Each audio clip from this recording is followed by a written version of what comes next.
AP मतलब आदर्श पंडित नहीं, arithmetic progression यानी कि एक ऐसा चैप्टर, चलो वो छोड़ो, आप ये बताओ मेरे को ये चैप्टर जो है ये मुश्किल है या आसान है।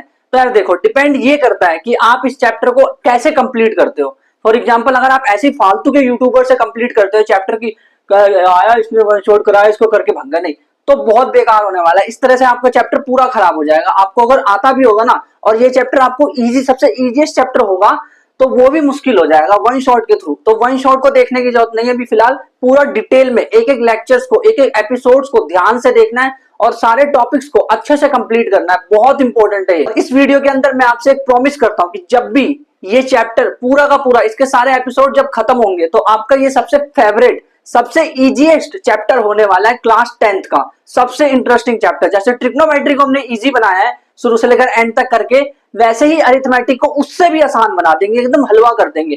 क्योंकि अरिथमेटिक प्रोग्रेशन जो है ना उसमें ज्यादा फॉर्मूले नहीं है भाई, दो तीन फॉर्मूले हैं, एक तो एसएन के दो फॉर्मूले हैं और एएन का एक फॉर्मूला है, सारी कहानी खत्म। बस उसी को घुमा फिर आगे पूछते रहते हैं। फॉर एग्जाम्पल मान लो पूछ ले कि पीथ टर्म क्यू है, क्यूथ टर्म क्यू पी है, तो कुछ समझ भी नहीं आ रहा होगा आपको, लेकिन जब आप आगे बढ़ोगे तो सारी चीज एकदम दिमाग में क्लियर हो जाएगी। होता यह है ना कि हम क्या करते हैं कि एनसीईआरटी के क्वेश्चन सॉल्व करके भग जाते हैं, बट प्रीवियस ईयर क्वेश्चंस में इतने भयंकर भयंकर क्वेश्चन आ रखे हैं उसको लोग सॉल्व भी नहीं कर पाते हैं। बट वो सॉल्व करना बहुत आसान होगा आपको अगर आप मेरे सारे एपिसोड्स को एकदम डिटेल में अच्छे से देखते हो तो। और मैं एक एक क्वेश्चंस को, case based study, RD Sharma, सारे क्वेश्चंस को कवर कराने वाला हूं इस पूरी की पूरी सीरीज में। तो अगर आप तैयार हो मेरे साथ एपी को एकदम इंटरेस्टिंग वे में, बहुत अच्छे से समझने के लिए, इजीएस्ट वे में, तो कमेंट में लिख देना एपी। ठीक है, तो स्टार्ट करते हैं। जो ये एपी है ना, अरिथमेटिक प्रोग्रेशन, तो पहले ये समझो, थोड़ा सा बचपन में चले। बचपन में अगर हम जाए तो हम ये देखिए, टाइम मशीन नहीं दे रहा, ठीक है। बचपन में अगर हम जाए तो हम देखेंगे, हमने पैटर्न्स को पढ़ा था। Patterns, what is this patterns? तो यार याद करो बचपन की बात कि पैटर्न्स क्या होते हैं, व्हाट इज दिस पैटर्न। तो मान लो अगर मैंने लिखा कि 800, 850, 900, 950, ऐसे लिखा मैंने।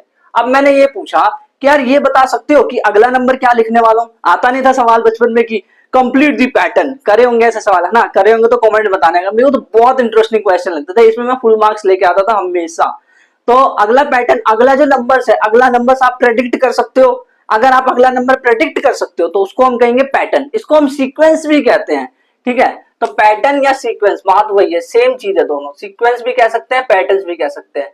अब इस पैटर्न के अंदर जो हर एक जो नंबर्स लिखे हैं, जो नंबर्स है, द नंबर्स जो नंबर्स है, the number in the list, इस लिस्ट में जो नंबर मैंने दिए हैं, जो एक एक नंबर है, अकेला एक नंबर है, उस अकेले नंबर को मैं कहता हूं टर्म। वो है टर्म। बिल्कुल बेसिक से स्टार्ट कर रहा हूं, एकदम एकदम बेसिक से, बिल्कुल। तो उसको हम टर्म कहते हैं। अब ये एपी क्या होता है फिर ये तो समझाऊं मैं। तो भाई एपी इज नथिंग, ये कुछ नहीं है। कुछ नंबर्स दे रखे होंगे, उसमें ना गैप बराबर होगा, बराबर गैप्स का डिफरेंस होगा। यानी मैंने क्या बोला, एपी क्या होता है, AP is list of number, AP is list of numbers. जो नंबर्स है उनकी लिस्ट होती है, बस सिंपल सी बात है। और उस नंबर की खास बात क्या है, इन विच, जिसमें, इन विच नेक्स्ट नंबर, जो नेक्स्ट नंबर है, जो अगला वाला जो नंबर है ना, वो कैसे आएगा पता है, वो मैं पिछले वाले नंबर्स में कुछ जोड़ूंगा। Next number comes by adding a fix number, मतलब एक फिक्स नंबर होगा, मैं उसको ऐड करूंगा तो मेरा अगला नंबर आ जाएगा। अब ये फिक्स नंबर क्या है, क्या चीज नहीं, ये समझ ही नहीं आ रहा। तो यार ध्यान से देखो एक चीज, इस वाले पैटर्न को ही लेकर के चले। अगर ये महंगा लग रहा है, महंगा इन द सेंस कि अगर ऐसा लग रहा है कि ये बहुत ज्यादा नंबर है, 800, 850, 900, पता नहीं क्या है, तो छोटा सा नंबर लेकर के चलते हैं।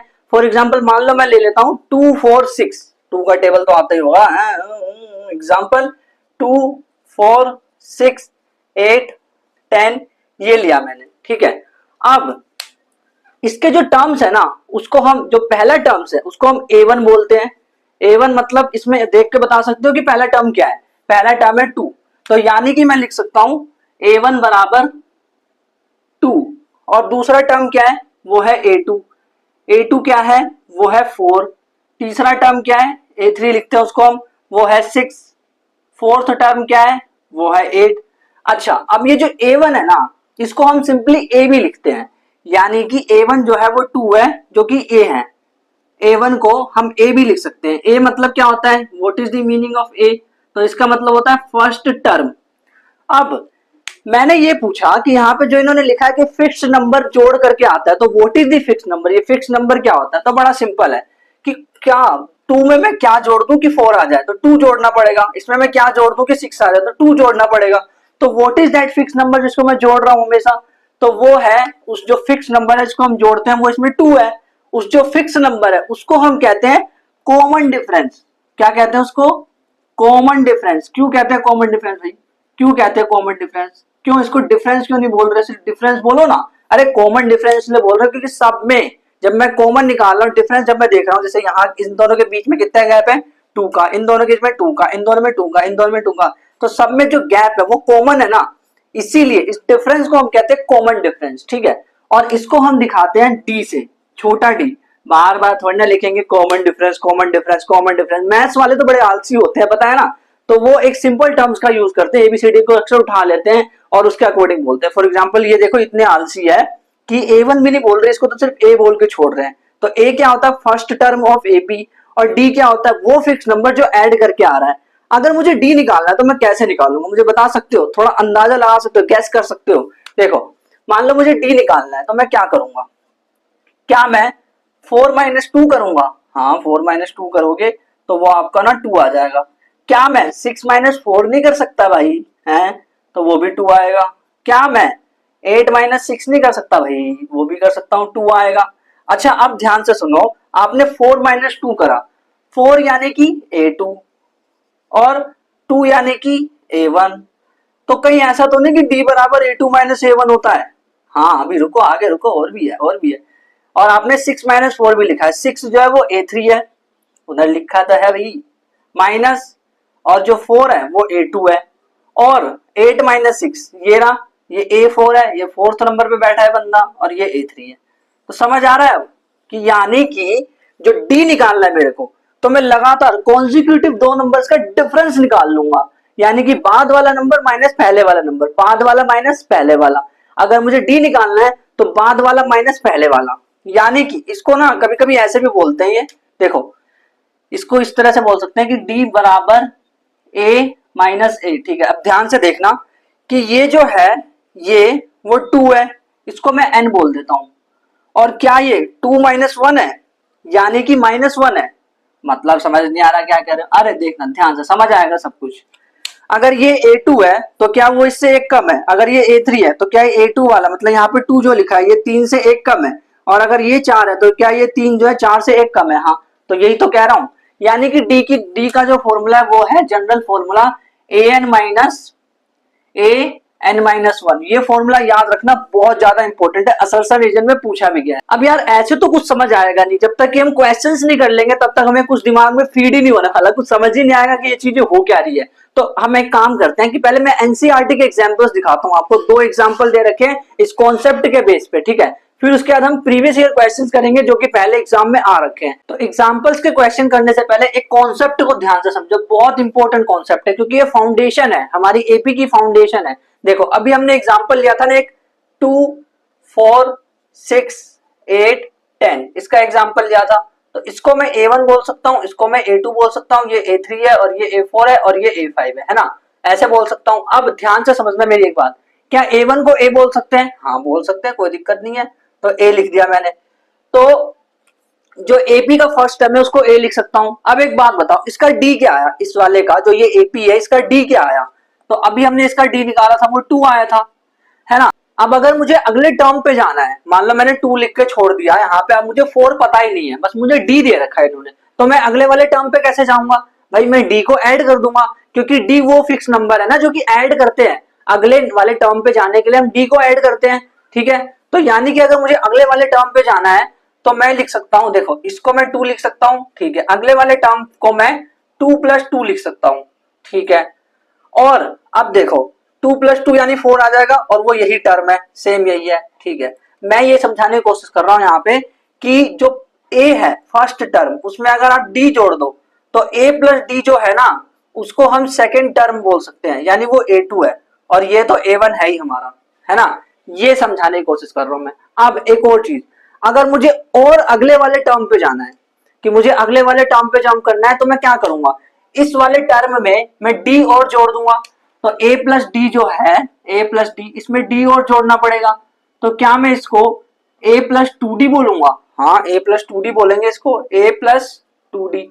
ठीक है, तो ये जो a प्लस टू डी है ये एक्चुअल में a3 है। वेरी नाइस, अच्छी बात है। अब ध्यान से समझना, मुझे अगले टर्म पे जाना है, अगले टर्म पे जाना है, फिर डी ऐड करूंगा, यानी कि a प्लस टू डी ये वाला टर्म है ना, इसमें फिर से डी ऐड करूंगा।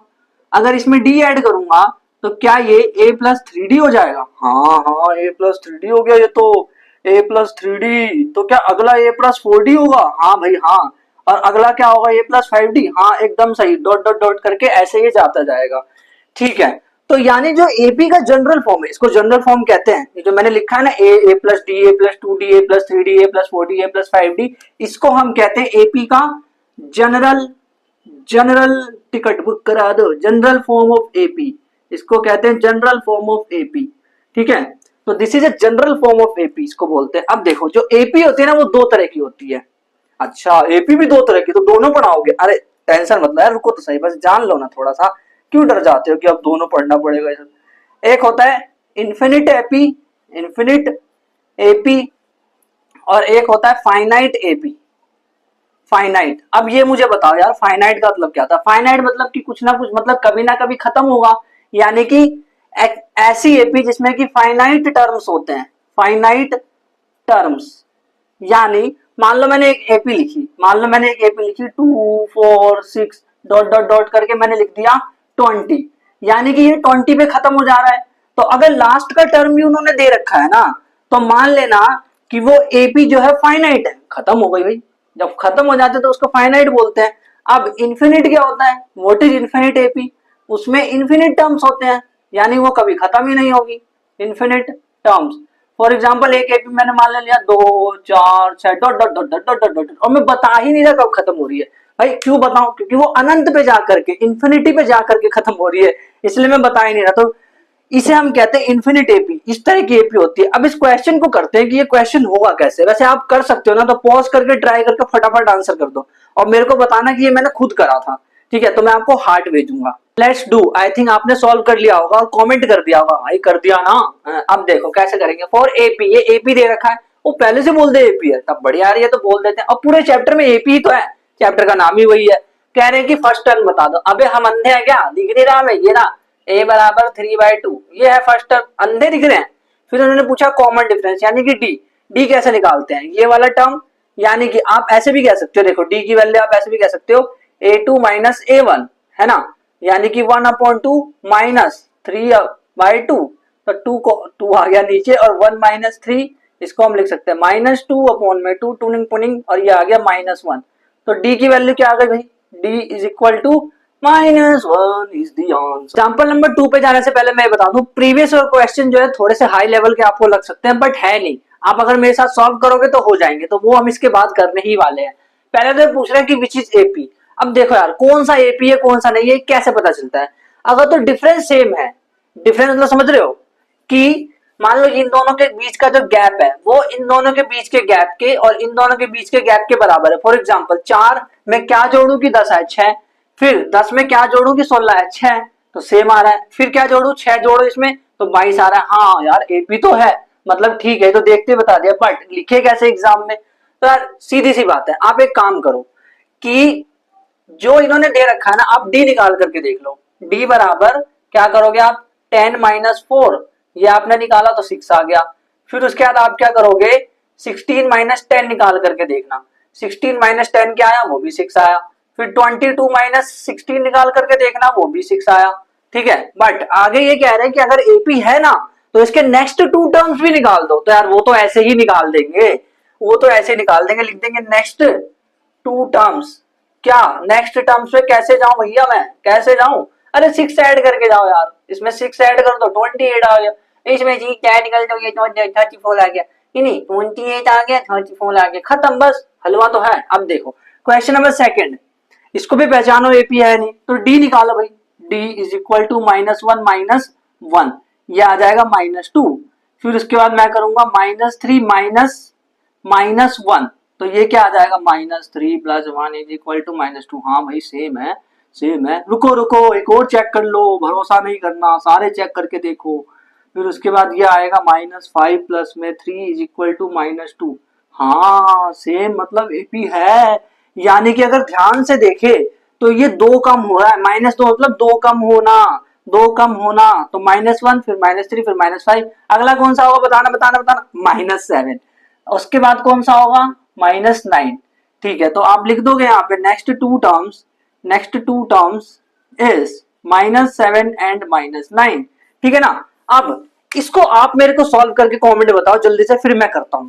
तो थर्ड वाला अगर हम सॉल्व करें तो देखो, एक तो देखते ही पता चल जाता है कि ये है। देखो -2 क्या है ये, रंगोली खेल रहे हो क्या, -2 क्या है। डी निकाल के देख लू मैं, देखो भाई डी 2 -2 तो ये आएगा 4। अच्छा अगला वाला करो, अगला वाला होगा -2 ये वाला, इसमें से इसको माइनस करना पड़ेगा, -2 तो ये आया -4। 4 -4 क्या है ये नहीं है एपी।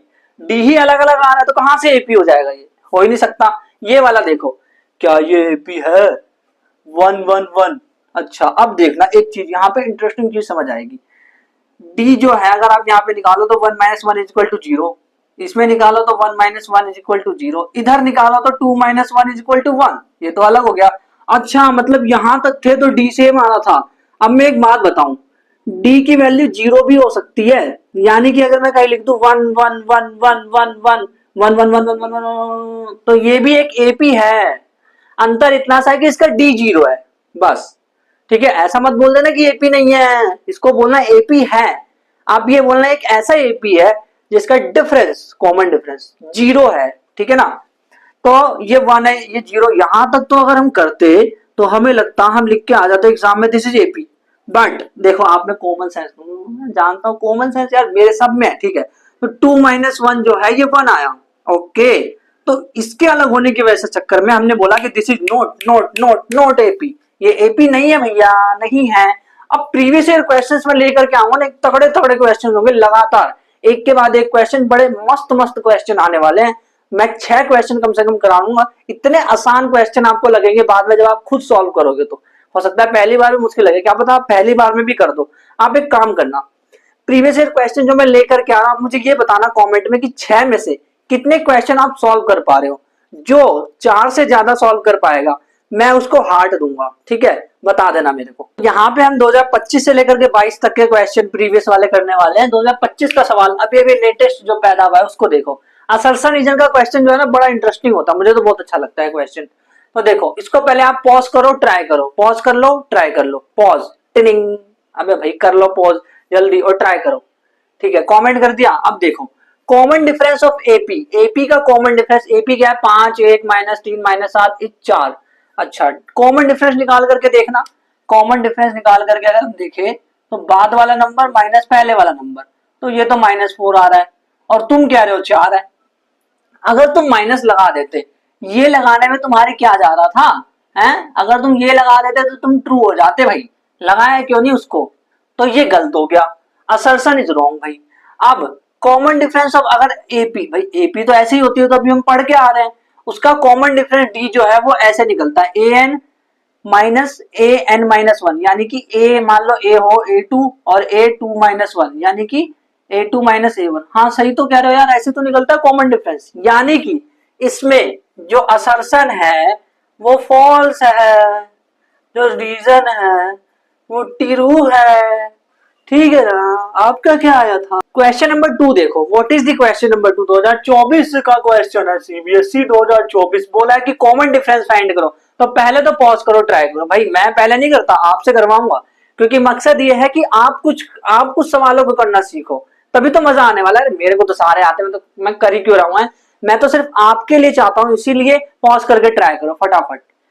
ओके तो देखो भाई कॉमन डिफरेंस कह रहे हैं, यानी कि जो दूसरा वाला टर्म है उसमें से पहला वाला माइनस कर दो, यानी कि डी बराबर A2 माइनस में A1 और MCQ है तो मैं कैसे भी कर सकता अपने हिसाब से। तो 1 - 4x अपॉन में 2x -1 अपॉन में 2x, और 2x जो है वो एलसीएम आ गया। 2x मतलब दोनों में इसीलिए, तो 1 माइनस में 4x माइनस में 1 है ना, -1 इसलिए आ गया, तो 1 1 ठीक है, तो ये बचा -4x अपॉन में 2x, पुनिंग पुनिंग, उसके बाद ये कट गया तो ये आ गया 2 और माइनस भी है तो ये आ गया -2 is the answer, option C. तो आपका क्या आया था ऑप्शन? क्वेश्चन नंबर 3 को एक बार ट्राई करो। इन्होंने बोला है कि 3 टर्म्स दे रखे हैं एपी के, 3p-1, 3p प्लस में 5, 5p प्लस में 1 और आपको इसमें p पता करना है। अगर ये एपी के टर्म्स है तो ऑप्शंस को चूज कर लो फटाफट, जल्दी से पॉज करके ट्राई करो। ठीक है, तो फर्स्ट टर्म 3 टर्म्स इन्होंने दे दिए, अगर p की वैल्यू बोलो वो तो हम कर लेंगे, वो तो आ जाएगा अपने आप। कैसे आ जाएगा भाई? देखो d का मतलब क्या होता है, what is the meaning of d? अगर ये AP है तो D जो है इन दोनों का डिफरेंस और इन दोनों का डिफरेंस सेम होगा, यानी कि D बराबर A2 माइनस A1, वो जो है इक्वल होगा A3 माइनस A2 के। समझ आया? A2 minus A1, A3 minus A2, ये कह रहा हूं मैं। ठीक, तो A2 क्या है? What is A2? 3p plus 5, 3p plus 5 minus A1 क्या है? 3p माइनस 1, 3p माइनस 1, ठीक है, is equals to A3, what is A3? 5p plus 1 और माइनस लगाना भाई A2 क्या है? 3p प्लस में 5। अब इसको सॉल्व कर दो बस, अब कुछ बचा नहीं है खास, इसको सॉल्व कर लो, अब हो गया काम। क्या है? 3p प्लस में 5 माइनस 3p, ये अंदर गया तो प्लस हो गया, is equal to 5p plus में 1 माइनस 3p हो गया, उसके बाद ये अंदर गया तो ये -5 हो गया, है ना? ठीक है ना, ये 3p और ये माइनस कट गया, फिर इधर आया देखो 5p और -3p, यानी ये हो गया इधर 2p। फिर इसको -5 और +1 अगर आप करोगे तो ये -4 हो जाएगा, इसको इधर लेकर के अगर आओगे तो ये 9 हो जाएगा और +1 भी है तो ये 10 हो जाएगा। यानी p की जो वैल्यू, भाई समझ आ रहा है ना? समझ में आया तेरे को?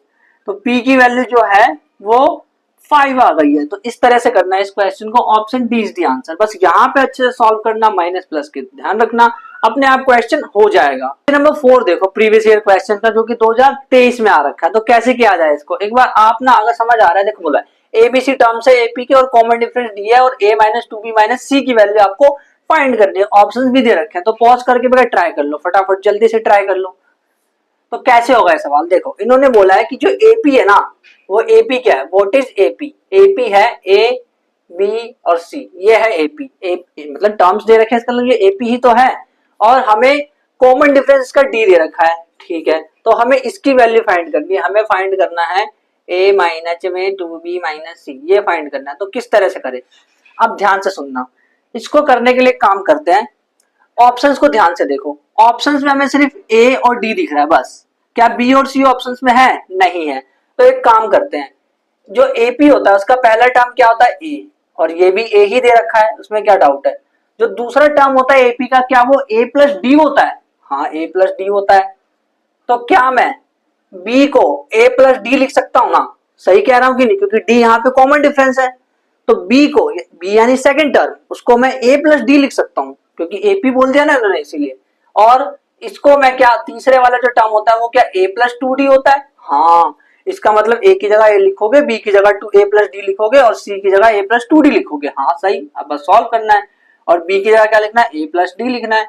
और माइनस सी की जगह क्या लिखना है? ए प्लस 2d लिखना है, ए प्लस 2d। और अब इसको सॉल्व कर देना है, तो ऑप्शन है, और ए माइनस 2a माइनस में 2d माइनस में a माइनस में 2d। ठीक है, अब इसको सॉल्व करो, तो a और माइनस a कट गया, ये बचा -2a, ये -2 और -2d, तो ये हो गया -4d। अब देखो कौन सा ऑप्शन मैच कर रहा है, पुनिंग पुनिंग पुनिंग पुनिंग पुनिंग, ये ऑप्शन मैच कर रहा है। आसान है ना क्वेश्चन? ऐसे क्वेश्चन एनसीईआरटी में कहीं दिखेगा ऐसा क्वेश्चन आपको? कहीं नहीं, बट प्रीवियस ईयर में आ रखा है, फंडे तो सेम ही है यार। तो क्या प्रॉब्लम है? डी जो है वो a2 माइनस a1 होता है, या फिर a प्लस डी का फंडा यहाँ लग रहा है, वो आपको पता होना चाहिए था, बस सिंपल सी बात है। तो 5 देखो, ये अंडर रूट चढ़े हुए इतने सारे, और इन्होंने बोला कि नेक्स्ट टर्म फाइंड कर दो इसका, और ऐसे क्वेश्चन आपको एनसीईआरटी में भी दिखने वाले हैं। तो कैसे करें इस क्वेश्चन को? अगर आपको आता है तो एक बार ट्राई कर लो। देखो नेक्स्ट टर्म फाइंड करना है, तो अगर मुझे नेक्स्ट टर्म पे जाना है तो मैं डी ऐड कर दूंगा, है ना? अगर मुझे नेक्स्ट टर्म पे जाना है, फॉर नेक्स्ट टर्म, अगर नेक्स्ट टर्म पे मुझे जाना है तो मैं क्या करूंगा? ऐड करूंगा डी को, सिंपल सी बात है। तो यार डी तो पहले पता लगाओ कि डी क्या है, व्हाट इज डी, पहले पता करना पड़ेगा। तो डी कैसे निकलता है, a2 माइनस a1। a2 क्या है, under root 28 minus under root 7, तो ये हमारा आ जाएगा 28 में से 7 गए तो ये आ जाएगा 21 अंडर रूट 21। ठीक है ना, अंडर रूट 21 आ गया। अब मुझे अगला निकालना है तो मैं क्या करूंगा, उसमें अंडर रूट 21 प्लस कर दूंगा, यानी कि नेक्स्ट टर्म निकालने के लिए नेक्स्ट टर्म कैसे निकालूंगा, अंडर रूट 63 प्लस में अंडर रूट 21, तो ये मेरा आ जाएगा 3 और 1 4 और ये मेरा आ जाएगा 8, तो 84 आ गया मेरा आंसर। और 84 किसी ऑप्शन में है ही नहीं। हाँ, पेपर गलत है, गलत पेपर बनाया रे सीबीएसई ने, गलत बनाया पेपर। ध्यान से देखो, कहीं ना कहीं कुछ गलती करी है, गड़बड़ करी है। देखता हूँ क्या गड़बड़ करी है। अंडर रूट 28 माइनस 7, 28 में से 7 गए तो 21 आया, ठीक है। 63 और 21 इसका नेक्स्ट टर्म निकालने के लिए टी जोड़ दिया, तो सही तो है। क्या गलत है यार, सब सही तो है भाई। गलती ये है, ध्यान से देखो, ये पूरा तरीका, ये पूरा मेथड आपका गलत है? ये गलत है। मतलब कोई आप नया फॉर्मूला बताओगे क्या? आप a2 माइनस a1 कोई फॉर्मूला नहीं होता। आप क्या an माइनस a18 पता नहीं क्या है भाई? नहीं, ध्यान से सुनो, आपने बहुत बेसिक मिस्टेक कर दी। वो मिस्टेक क्या है? मिस्टेक ये है कि जब आपने यहाँ पे माइनस करा है, तो एक बात बताओ, अंडर रूट ऐसे माइनस कब से होने लग गए भाई? कब से ऐसे माइनस कर रहे हो अंडर रूट को भाई? ऐसे नहीं होता अंडर रूट माइनस। फिर कैसे होता है? उसको करने के लिए एक मेथड होता है बेसिकली, ध्यान से समझना आप कैसे करते हैं उसको। मुझे अगर माइनस करना है तो हाउ टू डू इट, मुझे d बराबर under root 28 minus under root 7 करना है। तो कभी भी भूल कर भी ऐसे माइनस मत कर देना बेटा, बता रहे हैं गलत हो जाएगा। ऑप्शन ही मैच नहीं कर रहे हैं फिर तो देखो क्या हो रहा है। तो एक काम करो, क्या आप 28 को ऐसे लिख सकते हो, 7 4 जा, तो अंडर रूट चढ़ाया, फिर माइनस 7 अंडर रूट वाला, इसको ऐसे लिख दिया। अब क्या मैं इसको ऐसे लिख सकता हूं, under root 7 multiply under root 4 minus में अंडर रूट 7। इसमें क्या कॉमन आ रहा है, अंडर रूट 7। इसमें क्या बच गया, अंडर रूट 4 माइनस 1 बच गया। अंडर रूट 7 क्या 4 को, अंडर रूट 4 को मैं 2 लिख सकता हूँ, हाँ 2 माइनस 1, तो 2 माइनस 1 क्या हुआ 1, तो ये आ गया 1 अंडर रूट 7, यानी कि इसको अंडर रूट 7 लिख सकता हूँ, यानी डी की वैल्यू अंडर रूट 7 आ गई। हाँ अब सही करा है तुमने। ऐसे करते हैं रूट को प्लस माइनस। देखो अगर आपको माइनस, देखो मैं एक चीज बताऊं, अगर आपको मल्टीप्लाई करने के लिए बोला है ना, अगर मल्टीप्लाई बोला तो 7 8 56 सीधा कर दो, या फिर आपको डिवाइड भी बोला है, मल्टीप्लाई बोला है या फिर डिवाइड बोला है, तो सीधा कर दो। सीधा सीधा मतलब समझ रहे हो, इस अंदर ही अंदर सबको मल्टीप्लाई या डिवाइड कर सकते हो, बट प्लस माइनस में ऐसा नहीं कर सकते बच्चे भाई, ऐसा नहीं कर सकते। तो अब मुझे अगला टर्म निकालना है, तो इसमें अंडर रूट 7 को ऐड करूंगा। तो देखना अंडर रूट 63 प्लस में अंडर रूट 7 ऐड करना है। क्या मैं इसको ऐसे लिख सकता हूं, 7 9 जा, प्लस में अंडर रूट 7, क्या मैं इसको ऐसे लिख सकता हूं, under root 7 multiply under root 9 plus में अंडर रूट 7। ठीक है, क्या मैं इसको, देखो अंडर रूट 7 को पहले कॉमन ले लेते हैं, अंडर रूट 7 कॉमन, तो अंडर रूट 9 प्लस में 1, ठीक है। फिर अंडर रूट 7 कॉमन है, अंडर रूट 9 को मैं 3 लिख सकता हूँ प्लस में 1, और ये 3 1 क्या आ गया 4, 4 अंडर रूट 7। एक काम करो ना, 4 को अंदर ले जाओ, जैसे ही 4 को अंदर ले जाऊंगा तो वो 4 मल्टीप्लाई 4 बन जाएगा। तो क्या आएगा इसका आंसर, 4 चौक 16, 16 85, 16 छियानवे, 16 सत्तर 112, 112 बट अंडर रूट का आंसर है। तो option D is the correct. भाई देख लिया करो कि किस तरह से करना है, ये बेसिक था एकदम। क्लास 9th में सिखाया गया था ना कि अंडर रूट को कैसे मल्टीप्लाई प्लस माइनस डिवाइड सब कुछ कैसे करते हैं, सब सिखाया गया था। तो नहीं आता तो मैंने वो भी कॉन्सेप्ट यहाँ पे आपका कवर कर दिया है। आपको ध्यान से बेसिक मिस्टेक नहीं करनी है, तो फिर बोलोगे कि मैं तो करके आया था इसको और मुझे ऑप्शन ही दिखा, वो तो क्वेश्चन ही गलत है। ऐसा नहीं है, आपका करने का तरीका गलत हो गया था यहाँ पे। क्वेश्चन नंबर 6 2022 का क्वेश्चन, पॉज करके ट्राई करना है तो कर लो, बहुत आसान क्वेश्चन है वैसे, अगर करना चाहो तो कर सकते हो।